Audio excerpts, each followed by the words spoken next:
শহর যখন ঘুমিয়ে থাকে তখনই কাজে নেমে পড়েন তারা। হাতে ঝাঁটা, কোদাল, ঝুড়ি কিংবা আবর্জনা বহনের গাড়ি। প্রতিদিনের নীরব পরিশ্রমে তারা শহরকে রাখেন পরিষ্কার ও পরিচ্ছন্ন। সেই অজানা নায়কদেরই বিশ্ব পরিবেশ দিবসে বিশেষ সম্মান জানালো ইমাজিন। আমি চাইবো একটা জোরে করতালি হোক সকলের জন্য, যারা আমাদের শহর শুধু নয়, আমাদের এই পৃথিবীকে বাসযোগ্য করে রাখেন প্রতিদিন। 5ই জুন বিশ্ব পরিবেশ দিবস উপলক্ষে বহরমপুর টেক্সটাইল কলেজের অডিটোরিয়ামে আয়োজিত হয় পরিবেশ বন্ধু সম্মান 2026। চারা গাছে জল অর্পণের মাধ্যমে অনুষ্ঠানের সূচনা হয়। সময়ানন্দজি মহারাজ, সারগাছি রামকৃষ্ণ মিশন। অনুরোধ করব মাননীয় সুব্রত মৈত্র বিধায়ক বহরমপুর, অনুরোধ করব মাননীয় সুশান্ত রাজবংশী ডিএসপি টিএনটি মুর্শিদাবাদ। অনুষ্ঠানের মূল পর্বের সূচনা করেন সারগাছি রামকৃষ্ণ মিশনের অধ্যক্ষ স্বামী বিশ্বময়ানন্দজি মহারাজ।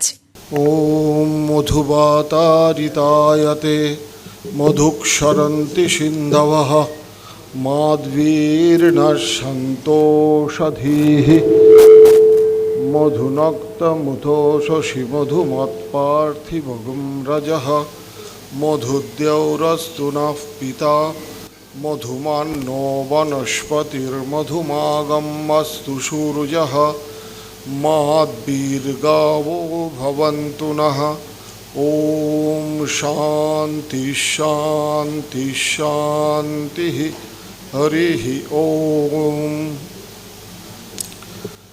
আজকের এই সান্ধ্যকালীন সুন্দর অনুষ্ঠানে সকলের সাথে আমরা দুই সাধু সারগাছি আশ্রম থেকে সহযোগী হওয়ার জন্য নিজেরা খুব আনন্দ বোধ করছি। এই ভেবে আমি যে মন্ত্রটি উচ্চারণ করলাম, এটি একটি ঋগ্বেদের মন্ত্র, যাতে পরিবেশ সম্বন্ধেই বিভিন্ন কথা রয়েছে। তার মধ্যে বনস্পতির কথা, আমাদের গৃহপালিত পশুদের কথা, তাদের উন্নতির জন্য, পরিবেশের উন্নতির জন্য প্রার্থনা রয়েছে। বিশ্ব পরিবেশ দিবস মানে গোটা পৃথিবীতেই কিন্তু আজকের দিনটি পরিবেশকে সম্মান জানানোর জন্য সকল মানুষ বিভিন্নভাবে উদযাপন করছেন।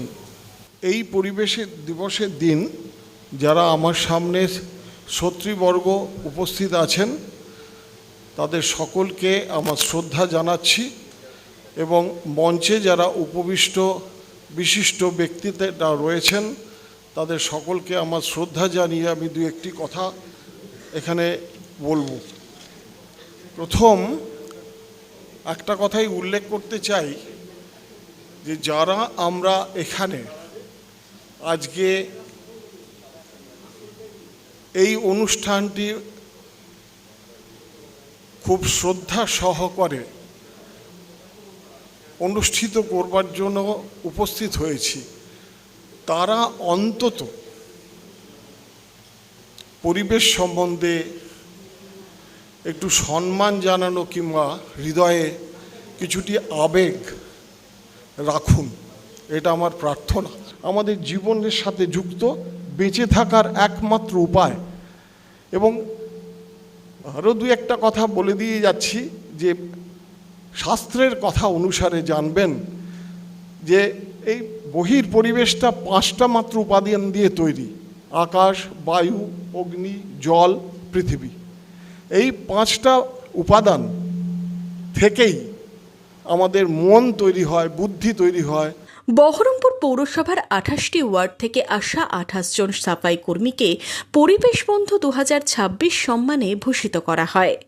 সম্মান প্রাপ্তদের হাতে তুলে দেওয়া হয় বিশেষ স্মারক, গাছের চারা, টি শার্ট, গামছা, হ্যান্ড স্যানিটাইজার, সাবান এবং গ্লাভস সম্বলিত একটি কিট। আমরা পরিবেশ বন্ধু সম্মাননার জন্য প্রথম 5টি ওয়ার্ডের, বহরমপুর শহরের প্রথম 5টি ওয়ার্ডের 5 জন পরিবেশ বন্ধুকে ডেকে নেব মঞ্চে। 1 নম্বর ওয়ার্ড থেকে শ্রী লব হাজরা, নির্মল বন্ধু। 2 নম্বর ওয়ার্ড থেকে শ্রী রামপ্রসাদ হাজরা, ড্রেন ক্লিনার। 3 নম্বর ওয়ার্ড থেকে শ্রী মানিক ঘোষ, ড্রেন ক্লিনার।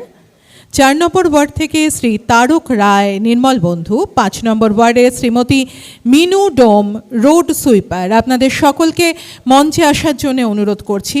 তাদের হাতে উপহার তুলে দিচ্ছেন এই মুহূর্তে চেয়ারপারসন মাননীয় সোমা মাইতি, এবং আমরা অনুরোধ করছি মাননীয় বিধায়ক, মাননীয় শ্রী সুব্রত মৈত্র মহাশয়, বিধায়ক বহরমপুর, আমার অত্যন্ত মাফ করবেন, মাননীয় সুব্রত মৈত্র বিধায়ক বহরমপুর, আছেন সুশান্ত রাজবংশী, মাননীয় Sushanta Rajbanshi, DSP DNT Murshidabad, doctor Indrani Basu, principal Baharampur college, আছেন ডক্টর নির্মল সাহা, বিশিষ্ট চিকিৎসক।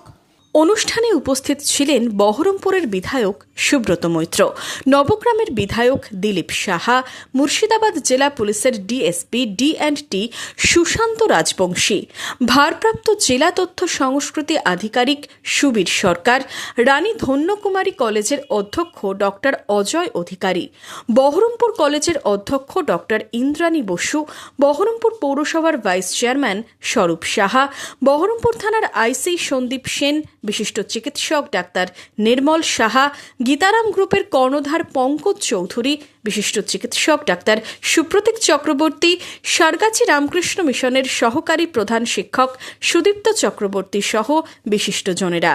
আলোচনায় উঠে আসে সার্বিক সচেতনতা গড়ার আহ্বান। আপনি আপনার আশেপাশে দেখবেন শহরের মধ্যে নর্দমার মধ্যে প্লাস্টিক, নর্দমার মধ্যে থার্মোকলের থালা, বাটি, জলের বোতল। আমি বড় বড় কথায় যাচ্ছি না, নর্দমাগুলো বন্ধ হয়ে যাচ্ছে।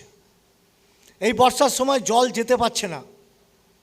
আপনারা দোষ দিচ্ছেন আমাদেরকে, আপনারা দোষ দিচ্ছেন বিভিন্ন যারা এই কাজগুলো করে তাদেরকে, কিন্তু আমাদের কোনো কর্তব্য নেই। আজকে আপনার বাড়িতে বিয়ে হলো, আপনি বিয়ের খাওয়ালেন, একদম প্রচণ্ড পরিমাণে, একদম 2000 টাকা প্লেট আপনি খাই দিলেন, তারপরে নোংরাগুলো রাস্তার পরে আপনার পড়ে থাকলো, 12 ঘন্টা 13 ঘন্টা 14 ঘন্টা রাস্তার পরে পড়ে থেকে গেল। আপনার সেদিকে কিন্তু কোনো নজর নেই। নজর সেই মিউনিসিপ্যালিটির এই ভাইরা কখন আসবে তার উপরে। তাহলে এই যে 10 ঘন্টা 12 ঘন্টা রাস্তার পরে নোংরাটা পড়ে থেকে গেল, তাতে কি পরিবেশ দূষণ হচ্ছে না? আমরা আজকে বলছি গাছ লাগাও, গাছ লাগাও, গাছ লাগাও। নিজের স্বার্থে কোনো প্রমোটার গাছ কেটে ফেলছে না? নিজের স্বার্থে অনেক ব্যবসায়ী গাছ কেটে ফেলছে না? পারছেন আপনি রুখতে? তো এগুলো আমাদেরকে, যারা আমরা ন্যূনতম জ্ঞান আছে, নিজের নামটা অক্ষরটা লিখতে পারি, তাদের তো উচিত রাস্তায় দাঁড়িয়ে এগুলোর প্রতিবাদ করা। এই শহরটাকে ভালো রাখতে গেলে, এই শহরটাকে দূষণ মুক্ত করতে গেলে প্রত্যেকটা নাগরিকের ন্যূনতম দায়িত্ব আছে, কর্তব্য আছে। আমরা ভুলে যাই সেই দায়িত্ব কর্তব্য থেকে, আমরা এর অপরকে দোষ দিই। জ্ঞান আমরা অনেকেই দিতে পারি, ভালো ভালো বইয়ের কিছু নিয়ে এসে, কোনো শ্লোক নিয়ে এসে আমরা জ্ঞান দিয়ে চলে গেলাম। আরে জ্ঞানটা মানুষ নিচ্ছে কিনা? তাই পরিবেশ দূষণ নিয়ে আজকে যে এত কথা, এত আলোচনা হচ্ছে, তার যেন বাস্তবে রূপ পায়। কোথাও পেলেও না পেলেও আমার এই শহরে যেন পাই। এই শহরটা ভালো থাকুক, এই শহর দূষণমুক্ত হোক, এই শহরের ছোট ছোট বাচ্চারা যাতে আগামী দিনের সুন্দর ভালো সচেতনার মধ্যে দিয়ে, স্বাধীনতার মধ্যে দিয়ে চলাফেরা করতে পারে, ভালো অক্সিজেন নিতে পারে, তার ব্যবস্থা আপনাদের নিতে হবে। আমরা শুধু দায়িত্ব নিয়ে থাকলে আমাদেরই যে শুধু দায়িত্ব তা নয়, দায়িত্ব আপনাদের। তাই সকলকে ধন্যবাদ। শহরের পাশাপাশি গ্রামের পরিবেশ নিয়েও ভাবনার কথা বলেছেন নবগ্রামের বিধায়ক দিলীপ সাহা। আমাদের আজকে খুব প্রচণ্ড দায়িত্ব, শহর যেমন পরিষ্কার পরিচ্ছন্ন, কিন্তু আমি দীর্ঘ প্রায় 2.5 মাস ধরে গ্রামে গঞ্জে ঘুরছি। সেখানে কিন্তু আমাদের শহরে তো আমরা একটা পরিবেশ দেখছি, কিন্তু আমাদের আগামী দিনে গ্রামগুলোকে নিয়েও ভাবতে হবে। আমি দীর্ঘ কয়েকদিন ধরে লাগাতার হিসাবে হসপিটালগুলো ভিজিট করছি। সেখানে রাত্রি 7টার সময়ও যাচ্ছি, ভোরবেলাও যাচ্ছি, দুপুরবেলাও যাচ্ছি। সেখানে আমরা দেখছি যে গ্রামে গঞ্জে যে পরিবেশের যে ভয়ানক অবস্থা, সেটা আপনাদের কি বলবো। যদি হসপিটালে 20 জন মানুষ ভর্তি থাকছেন, তার মধ্যে 8 থেকে 10 জন ডায়রিয়াতে ভুগছেন। তার মানে বুঝতে পারছেন গ্রামের জল, গ্রামের দূষিত, গ্রামের কাঁচা ড্রেন থেকে শুরু করে যেভাবে মশা থেকে শুরু করে জলের যে মানগুলো এতটাই খারাপ যে খুব খারাপ অবস্থা। আজকে আমি নবগ্রাম গ্রাম কিছুদিন হসপিটাল পলসনরায় আমরা ভিজিট করেছিলাম। সেখানে দেখলাম পেশেন্টগুলো 7:30টার সময় এতটাই যে মশা এবং জঙ্গল যে যেখানে তারা থাকতে পারছেন না এই ভয়ানক গরমে। তো আমি ঠিক করেছিলাম আজকে এই বিশ্ব পরিবেশ দিবসে এই স্বচ্ছ বিশ্ব পরিবেশ দিবসের সাথে সাথে স্বচ্ছ অভিযান। আজকে আমরা পলসনরা হসপিটাল যদি কেউ আপনারা কোনো রিপোর্টার থেকে শুরু করে কেউ যান, আজ থেকে 3 দিন 4 দিন আগে যে হসপিটাল ছিল সেই হসপিটাল আজকে কিভাবে সাজিয়ে দিয়েছি আমরা আমাদের কর্মীদেরকে নিয়ে, কয়েকশো ছেলে পিলে নিয়ে জঙ্গল সাফা করে সেখানে কয়েকশো গাছ লাগিয়ে আজকে আমরা সেটাকে প্রোটেক্টেড করে বাঁশের বেড়া দিয়ে এবং লাইলন দিয়ে আমরা সেটাকে সবুজায়ন করেছি। এদিন বহরমপুরে সৃজনশীল সবুজায়নের জন্য বিশেষ সম্মান দেওয়া হয় মেরি ইমাকুলেট স্কুলের অ্যালুমিনি অ্যাসোসিয়েশনকে। পাশাপাশি পরিবেশ রক্ষায় বিশেষ অবদানের জন্য সম্মানিত করা হয় পরিবেশ কর্মী অর্ধেন্দু বিশ্বাসকেও। আজকে যে গাছটার উদ্বোধনের জন্য যে গাছটি আজকে বৃক্ষরোপণ করা হলো, মিসার হাতে স্মারকের সঙ্গে সঙ্গে সেই গাছটিকেও তুলে দেওয়া হচ্ছে। Bureau report, imagine community media.